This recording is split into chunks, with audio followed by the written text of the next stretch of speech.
Welcome to How Good Is It? I'm going to talk about Himuro Rabi, or Lavi. You can basically say either of these two. There's an in-game asset that shows her name as Lavi, so if you want to, you can call her that, but it's also not really wrong to call her Rabi as well. You can kind of pick between the two. So yeah, about this character, I'm gonna say this right away. If you've watched the last video and you're like, wait a second, why is this a topic? Why is there some controversy about this character? I'm going to talk about the controversy with this character towards the end of the video. I might even leave a timestamp in the description, so go there for a more in-depth discussion about this topic. For now though, let's actually talk about her as a character, as like a gameplay character rather. So she has 2 Excel discs, 2 Blast discs, so something that we're going to see happening many times throughout this entire discussion is we're going to have the aspect of the Excel disc, and we're going to have the aspect of the Blast disc. And yes, she has diagonal Blast discs, which doesn't really matter. It really doesn't matter that she has diagonal Blast discs. They might as well not be diagonal. It really doesn't matter. But we're going to see this coming up. First off, though, when I take a look at the personal, where already we see blast damage and magic damage. Oh, we already see that she has some bit of blast and we have some bit of Excel. 20% magic damage up is pretty darn good, actually. The bad part is that because it's the 3-star Memoria, you lose a bit of max attack, and you have to share some of it with blast damage, which we're gonna get to that, okay? We're gonna get to that. But for now, we can at least see, okay, more of that between Blast and Excel disc sort of shenanigans. Then we see the Connect. And the Connect is actually just an Excel Connect. It gives attack up, it gives Forest attack up, which is really good if, of course, you're on a Forest team. Of course, otherwise it does nothing. But even if you're not on a Forest team, like I know a bunch of other characters that gave Elemental attack up, I've usually said that, oh, this character needs to be played on an Aqua team or a Forest team or something like that. Otherwise, they're not good. But here, if you're not playing her on a Forest team, I can tell you right now, this is the only bit of Forest attack up on this entire kit. She doesn't have it anywhere else on her entire kit, like for other people, I mean, only for herself. So if you're not playing her on a Forest team, you're only losing 20% Forest attack up on the Connect, which overall, it's not that big of a deal. Because here's the important part, it gives 40% Excel up. And if you're connecting to someone, either you're trying to buff their Magia or Doppel, which you already have the attack up at least, and if you're playing on a Forest team, congratulations, you have 20% more of that. But if you are not trying to buff up someone's Doppel with that, congratulations, you get 40% Excel up, which is quite a lot, and you're able to supercharge someone's MP, which is really, really good. So you can already see that, hey, wait a second, this character might be really good on just a general Forest MP Magia team, maybe on like a Kimochi team, like a Forest Kimochi team, where for example you also have, I think as the current top Forest DPS is the Ayame, Konoha, and Hazuki trio. I'm sorry, I wasn't quite sure. The Azalea trio, that's what I want to say. The Azalea trio, that sort of name wormed its way into that. Yeah, the Azalea trio is currently the best DPS for the Forest team. So if you're playing on a team that has that as the main DPS, being able to either give them the attack bonuses for the Doppel or give them the Excel MP up for getting to Doppel is really nice. So you're playing double duty support right there, really good. So overall, really good connect, and even outside of a Forest team, the Excel up is really nice.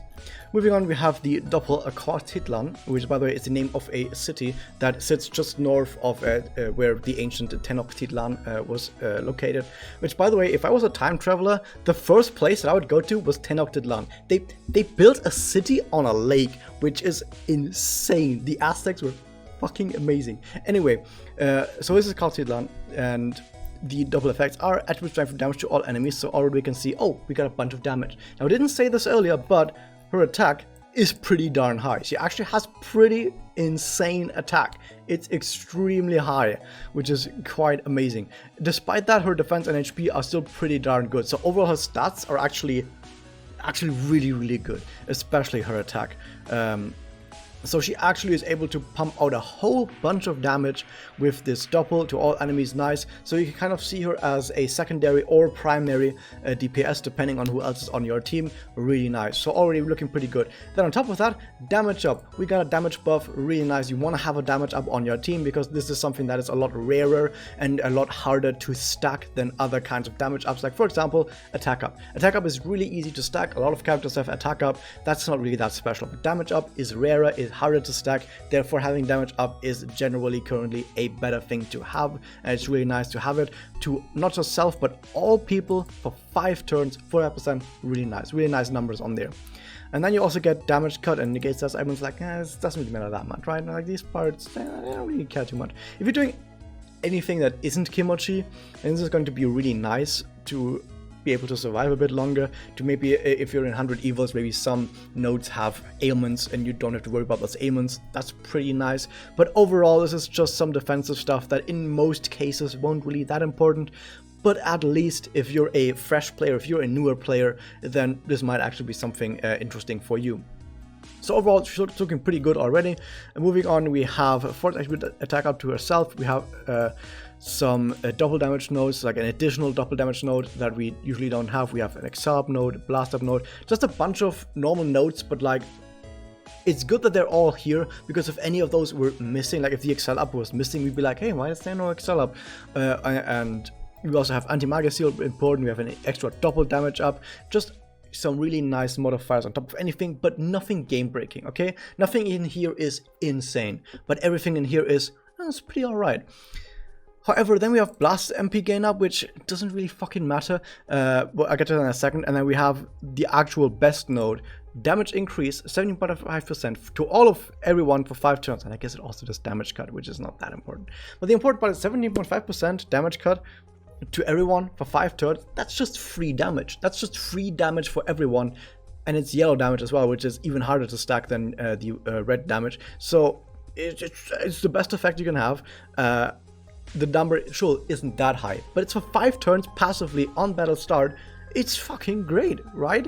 Now here's the thing, even if you don't play her as a damage dealer, let's say you play her just as a support, here the strategy you can do that some builds are probably going to do is you leave her at level 1, you give her just this effect, you have her do the doppel on turn 1, which you can do if this is the 2nd or 3rd Kimochi battle. Like you bring her in, she's like 150 MP, she uses a doppel immediately to give everyone damage up, but she's level 1.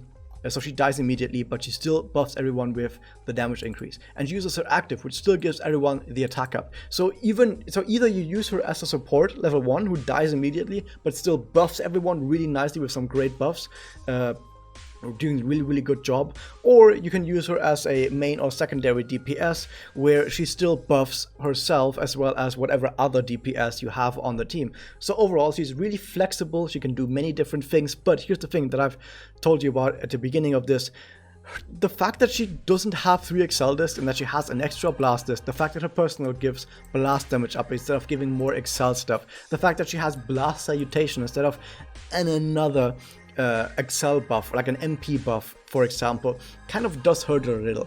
Like it's not much, it's not a whole lot of stuff that she's missing, that she had to give up for blast sort of mechanics, but the fact that she had to give up anything for blast mechanics when it's pretty clear that she is just an insanely good doppel character, or she's insanely good at doppling, kind of does bring her down a notch. Like it does bring her down that she had to share some of that with blast mechanics. Like she doesn't need blast MP gain up, she doesn't need that extra blast gain up, she doesn't need this personal stuff, she doesn't need any of that. If all of that was instead excel or magia or double damage, would have been way better.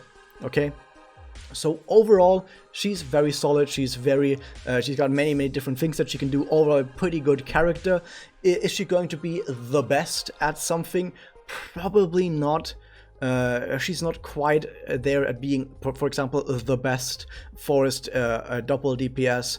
She's not quite there at being the best forest support, but she can do many different things, and she can do many different things well enough that she can put herself into many different teams and is overall going to do a great job. So overall, yeah, she's totally fine. She's pretty good overall. there's one more Memoria left before I go into the controversial side of this video. So this Memoria right here is the Gacha Memoria. It gives 20% attack up, 30% defense up, 50% regenerate MP. It's HP. It's not that important.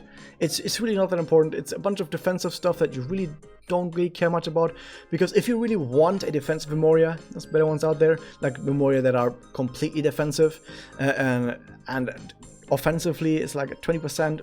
There's so many 25% Memoria out there that's also not that great.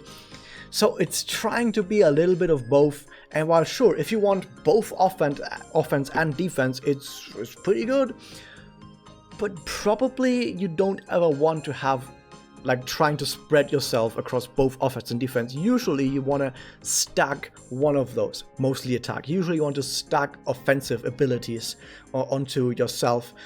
So trying to spread yourself usually is not that important. Sure, if you do 100 evils, but are you going to roll on a gacha for a Memoria that's just good for 100 evils when there's so many other ones out there that are even better than this one? Yet, probably not. So uncharacteristically not that amazing of a Memoria, but it's not bad either. It's okay, it's okay. Now here we come to the controversial part of this video. And I'm going to go serious mode for this, which is, you can tell, I'm taking on my fucking glasses. So in the last video when I talked about the news, I was pretty angry at people shouting cultural appropriation for Rabi. Now I want to tell you guys a little bit of backstory on why I said that. Why was I this angry at people shouting cultural appropriation? Well, the thing is, in 2015, it was HDQ 2015, like Awesome Games Done Quick. I used to speedrun. Like, this is actually my side channel, or rather, it used to be my side channel, but now it's my main channel. But this was basically set up as a side channel for my main channel, which did Let's Plays, which did speedruns. I speedrun Ukulele, I speedrun Hat in Time. I had the world record of both of those games for a while. Did a bunch of other games as well, but the point is, I was at HDQ 2015. I didn't run anything, I didn't commentate anything, but I was there with my buddies to hang out. I met a bunch of guys, some of my friends, Blackie, for example, and at the bar at that hotel, I was just one day just sitting alone with another buddy, well, not quite alone, and someone joined us at that table, and it was an Indian. And I want to say Indian because I asked him, after we got talking, we both drank some Bloody Marys, some Long Islands. Fucking hated Bloody Marys. Anyway, point is, we got talking. I was like, how am I supposed to talk to you? And he was like, should I say Indian or Native American? And he said, well, Indian is fine because I grew up as an Indian, so that's all I ever knew, basically. So he's like, I grew up as an Indian, so just call me fucking Indian, it doesn't matter. But ultimately, he sort of gave off this atmosphere like, it just doesn't fucking matter. So also, after some while, I talked to him about dressing up, because as a kid, I used to dress up as a cowboy for, well, in Germany, it's called Fasching. It's basically Halloween, but in February. It's kind of weird, but we have this thing called Fasching where you dress up, and I dressed up as a cowboy. A bunch of my buddies dressed up as Native Americans or Indians, and I was like, was that bad? Should we not have done that? And he was just like, it doesn't fucking matter. You can dress up whatever you want, right? He really didn't give a shit about any of that. He even looked a little bit annoyed at that. He was like, just dress up whatever you I don't fucking care. I had a few more Long Islands and we talked about the reason for living, but you know what the kind of stuff you do when you get too drunk. Anyway, the point is, I just sort of look back at that whenever a topic like this comes up. I was just sitting there having a drink with some guy who said, I'm an Indian, just call me Indian, it's fine. But if you want to call me Native, like, fucking who cares? But to me, it's Indian, okay? And he was just totally fine with me and my buddies dressing up as like cowboys and Native Americans and Indians. He just didn't give a shit. He was totally fine with all of that. And now I see people coming around and saying, actually, you can't do that because it's offensive. And I'm like, it just does not agree with me. It just does not agree with me and my personal experiences. And to go one step further, now I'm a German, and the one symbol that symbolizes Germany and the German people is the Reichsadler, okay? It's the eagle, the Reichsadler. And if, for example, there was an online game where some person who is not from Germany used the Reichsadler as their symbol, as their icon, okay? Maybe even, for example, how to address it or something like that. I don't fucking know. And then someone came along. I'm gonna address you right now. If you are a person who in the last video got angry at me for talking about cultural appropriation because you're on the side of actually this is cultural appropriation, let me talk to you directly. And now let's say you are in that online game and you talk to that person who has flying the Reichsadler as their symbol, and you tell them you can't do that because it's offensive to the German people. You can't use the symbol of the German people if you're not a German yourself. I would tell you, if let's say I'm also in an online game, I'm gonna come to you and I'm gonna say, fuck you, how dare you speak for my people, how dare you speak for me. I speak for myself, only my people speaks for my people. You don't get to do that, okay? Don't you come fucking in here and this is why I get so angry, like, you speak for my people, how fucking dare you? This is how I imagine, imagine yourself. I was talking to my buddy, walk up to my buddy, okay, you don't know what he looked like, walk up to him and tell him like, hey, actually, this guy can't dress this way because it's offensive to your people. And he would be like, what the fuck? I didn't say that. I didn't say that. How dare you speak for me? How dare you do that? And this is just basically the crux of the argument. Let people speak for themselves. They can speak for themselves. They're grown fucking people. They're adults. They can speak for themselves. And here's another thing. Like, yeah, maybe you know an Indian/Native American who actually is against using a headdress like this, a ceremonial headdress in a dress like this. Yeah, but there's also plenty of people who are okay with this. Okay, it's not just one opinion. All Indians as Native Americans don't just have one opinion. It's multiple different opinions because they are very varied people. And there's also not just one people, there are many, many different tribes. There's so many hundreds of tribes that fall under this umbrella that you can't just say, oh, this is just one people with one opinion and I'm gonna say that opinion. There's so many different layers of you being wrong that it's just disrespectful. It's absolutely disrespectful of you to speak for them because you don't have their voice. You don't speak for them because not only do they have different voices in such a large variety of different people that are under the same umbrella that have different opinions. So first off, they don't even have the same opinion, and secondly, you're not one of them. You don't get to speak for them. And this is basically what the entire argument comes down to. Now, all of this, of course, can be countered with the, oh, but if it's something that's openly offensive to a real person, then it's okay to step in. And you know what? I agree. If someone is being openly offensive with something like this in real life to a real person, then it's okay to step in even if you're not one of them. But this is the thing. This is a completely different argument because it's a completely different situation. This is not real life. This is a fucking fictional character who doesn't even live on the same continent as the headdress, as where the headdress is from. So, and not just that, it's also not done in an offensive way. It's just an outfit. She's not using it to mock people, and she's also not using it to sort of try and appropriate Indian/Native American culture. She's not doing that. It's a fictional character who just happens to look this way on a different continent, who is not doing it out of any cultural way. She just likes the way it looks.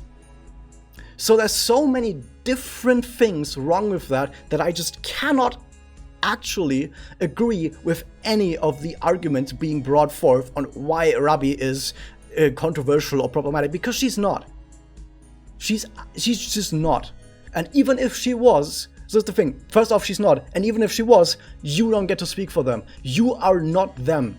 So fuck off. How dare you disrespect all of those people by acting on their behalf? How dare you disrespect them and deny their freedom of speech? Look in the mirror. Have a hard look in the mirror on how you are denying their freedom of speech by acting this white knight in front of them and acting like they're some sick puppy that can't speak for themselves. Fuck you.